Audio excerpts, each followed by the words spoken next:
Good morning, East Leyden. Welcome back. I'm Robert Sanchez. And I'm Izabella, Laniewski, and the rest of the English 4 journalism class are thrilled to begin our time as your source for student-run, student-produced free speech. As members of the Eagle's Eye News team, we'll bring you our school stories through broadcast segments and written content on the web at lhsnews.org. But our biggest product is what you're watching right now, our weekly news show, The Eagle Update. In it, we'll bring you stories from around your community, celebrating our common experiences, highlighting student achievements, or getting your opinion on today's most pressing issues. We hope our reporting and our show offer East Leyden students a way to make their voices and their viewpoints heard. And we hope that it works to build a sense of community here at Leyden, showing off the incredible opportunities students have and the lessons we can learn from one another. In our first episode of the year, we look at how freshmen are feeling and how teachers are responding to the unique challenges of welcoming the new students. We also ask what September 11th means to us now that 20 years have passed. Our reporters found out how much concerts have helped us feel normal. And we look into the disparity between lunchroom experiences. We appreciate you tuning in, and we hope you enjoy the segments in this episode. East Leyden, your Eagle Update, starts right now. Ariana, so is it only the first floor office is in the front? Because on the second floor, on the front, it's my English class. When the start of each school year rolls in, everyone struggles to get back into the swing of things. But freshmen face the toughest adjustment of all. A new schedule, new people, and all the other realities of high school can be a rude awakening. This is especially true for this year's freshmen who, because of COVID, faced obstacles no other class has faced. At Leyden and at schools throughout the country, freshmen have had to figure out how to overcome last year and get ready for the new one. Joshua Pasumarthy, a freshman here at East Leyden, is experiencing the implementation of masks, IDs, social distancing, and uncovering new feelings. Because we haven't been in school for like a full year, so it's like we're going back to like the thing that we did like 2 years ago. Mr. Tazik, a freshman and AP history teacher here at Leyden, is also seeing the reactions of the freshmen. I'm definitely noticing a difference from previous years in students who are in the groove of doing their work, coming to school prepared, and kind of understanding their role in the educational process is an active role, whereas a lot of students, or some of the students right now, are kind of struggling with due dates and turning stuff in, much more so than I've seen in the past. Despite these struggles, students might feel safer and more comfortable due to their teachers. The administration points to a number of changes brought about by COVID, many of which are new programs to be implemented into our curriculum, such as Eagle Time. Ms. Fatima, a freshman and senior English teacher, has her opinion on the school's implementation of this new program. Leyden's been doing a good job with Eagle Time and trying to make them feel welcome and having these activities, even though we don't have homecoming. I know freshmen always look really forward to homecoming when it happens, but we still have a movie night, we're still having Spirit Week, so I think Leyden's doing a really good job with helping them make that transition for the freshmen and even for the sophomores who missed out their first year of high school as well. Samantha Sosa, a freshman here at East, also has her opinions on the school's actions. Like they're doing like programs like Freshman on Track where like teachers try to help you live like a good freshman year and like try to help you throughout like your years of high school. This school year has brought upon many feelings, not only onto the students, but onto the administration as well. But we should all work together to make this school year feel as comfortable and fun as possible. This is Ariana and Justyna signing off. 20 years ago, 2,977 people lost their lives on September 11, 2001 over the course of 102 minutes. On this day, terrorists affiliated with the group known as Al-Qaeda hijacked 4 separate planes and carried out these attacks on the Twin Towers, the Pentagon, and an unknown target. So many Americans were greatly impacted on this day in different ways. I was a college sophomore. I remember feeling really confused and nervous and anxious about what the world would look like moving forward.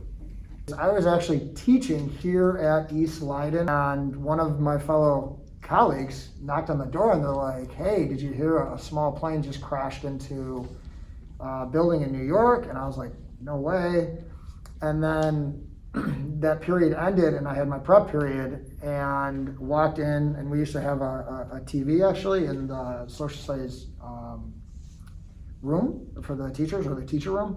And immediately, as soon as I walked in, I realized that that initial news that had come out of a small kind of plane, was incorrect, and that it was a large passenger plane. And then a second one, I remember I actually saw it go into the building. After 9/11, the desire to avenge the fallen was intense among the general American population, and a 20-year war in Afghanistan was sparked. This war resulted in Al-Qaeda being a shell of what it once was, but now that's at the cost of the Taliban backing control of the country with the recent withdrawal of U.S. troops. With the war officially over as of late last month, every student currently at Leyden was not alive or old enough to experience the significance of these events.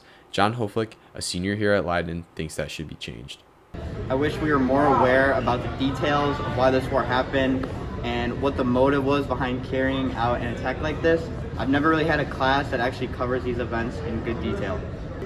I think they should have a unit that covers everything from how the war started because of 9/11 and why it went on for so long. I think it would be good for us, for them, to teach the significance of 9/11 and everything.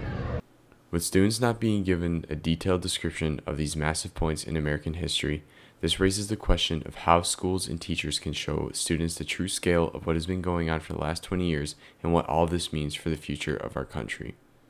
I think directly teaching it. I think not only teaching the events of 9/11, but a lot of the events that happened before that might have led to those attacks and the war in Afghanistan. I think it's tempting just to focus on that one day, but the events of 9/11 started decades, even centuries before that. So to really give kids full contextual understanding, you can't just start in 2001.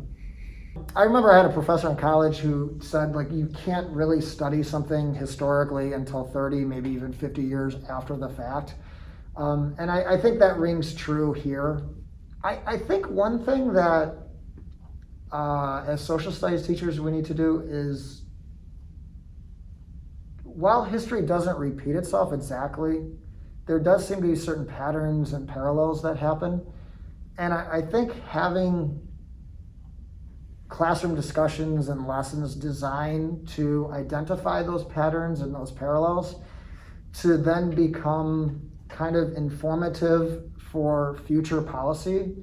Because at the end of the day, the people that I'm teaching right now are the ones who are going to be making policy 10, 20, 30, 40 years down the road.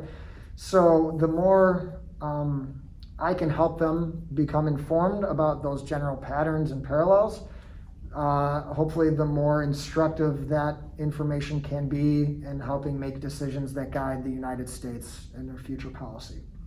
In the end, 9/11 is a day Americans will never forget. The experiences and importance of this day will never be lost to time, but that starts at thoroughly teaching students the significance of 9/11 and the Afghanistan War. Frank Klein, Leyden Journalism.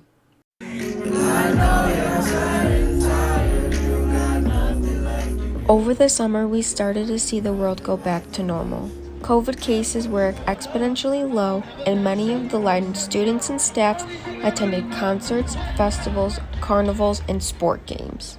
It felt normal, the music was good, so everyone was focused on that and not on COVID. I went with people that were vaccinated and I was vaccinated, so we felt safe.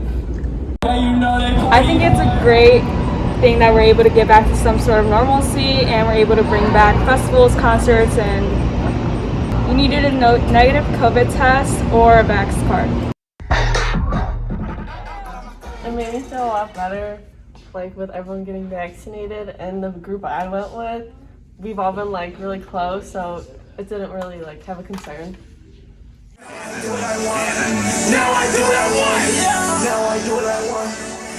It was fun. It was a good experience. Saw a lot of my friends and stuff. So no, not really. I mean, people had some masks, but it doesn't matter.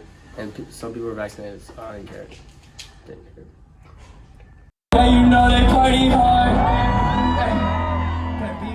By students attending music festivals, they were able to feel normal again and live a normal high school experience because of these things.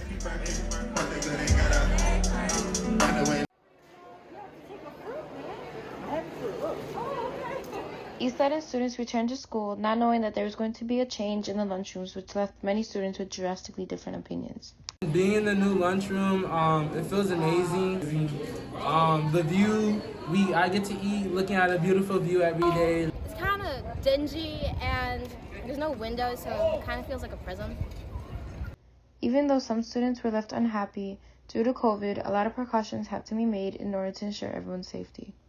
All right, so it was a very hard and thought out process because what we're tasked with is essentially keeping kids safe, right? And through this pandemic, eating during lunch means taking off your mask. So we had to make sure that kids were following CDC guidelines and separating kids in a way that was in regulation with CDC, right? Which meant like 6 feet apart. After being stuck eating in the old, depressing lunchroom, the seniors felt that it was only fair for them to experience the new cafeteria as a whole. As a senior, I feel that it's important for the seniors to sit in the lunchroom because we waited 3 years to use it, and most of us aren't even allowed to sit in the lunchroom. The only windows that we were able to see out of were the buses and the dirty concrete. That idea was recently considered by administration. At first we said, okay, well, could we put freshmen in the old CAF, knowing that they're going to have possibly 3 remaining years to be in the new CAF. Because of the way the numbers work, there's 200 seats in the old CAF, we can't have an even split, right? If we put the freshmen there, and the class is about 230, that means that 30 freshmen are going to be alone in the new kitchen. As you think back as a freshman, how scary would that be to have your freshman experience, eating lunch by yourself, possibly? After a very long meeting, the administration came up with a solid plan to make sure the lunchroom situation was fair to all students.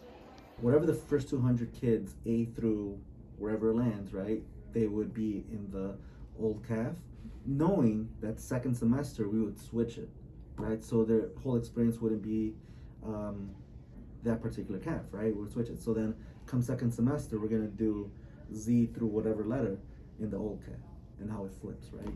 This is Leannie Lopez with your Eagle Update. That's all the news we have time for today, East Leyden. Remember to check your email to read the daily bulletin for news on club meetings, tryouts, and other events here at our school. If you've got ideas for future segments, tweet us at EaglesEye212 or send an email to Mr. Rossi. We look forward to telling your stories. For the Eagle Update, this is Izabella Laniewski and Robert Sanchez signing off.